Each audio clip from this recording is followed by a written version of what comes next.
Dahil nga pati ako ay nag-crave din ng siomai. Kaya ito ay gumawa na nga ako, imbis na bumili ay makakatipid ka pa. Kaya tara, let's go! Bale, chicken siomai pala ang gagawin ko, kaya meron ako ditong half kilo ng giniling ng manok. Naghanda lang naman ako ng mga panghahalo tulad ng carrots, bawang at sibuyas. Idinaan ko na nga sa food processor itong mga ingredients. Kaya lang mukhang bibigyan na nga itong food processor ko. Yaan mo at mapapalitan din kita kapag pinasahod ako ni Meta. Charis.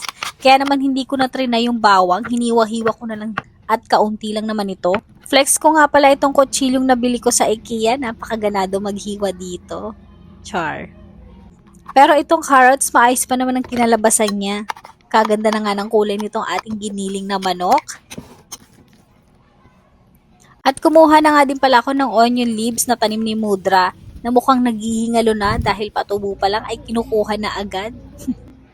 At maglalagay na din ako ng pampalasa tulad nitong onion powder, garlic powder, white pepper, asin at black pepper. At nagdagdag na rin nga pala ako ng pork cubes, oyster sauce, liquid seasoning, at Maggi Magic Sarap. Ewan ko lang kung di ka pa antukin sa sarap niyan. Char! At nagprito nga pala ako ng kapiranggot lang para matikman ko lang siya kung sakto na ang lasa at timpla nito. Nag-add nga pala ako ng isang kutsarang mantika. At ayan, ready to balot na at ayan nga palang ginamit ko.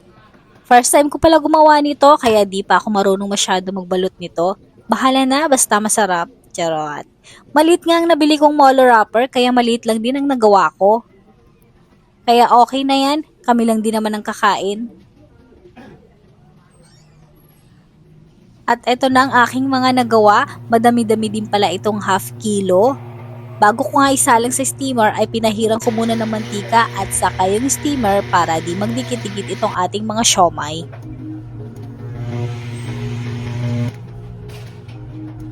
Bali, toyo man silang ang ginawa kong sausawan dahil ayaw ng mga bata ng maanghang.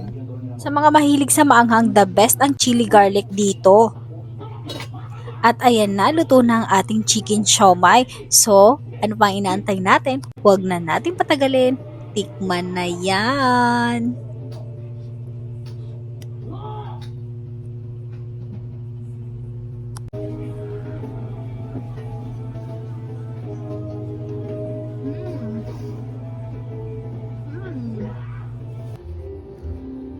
At ayun lang, salamat sa iyong panonood. Bye!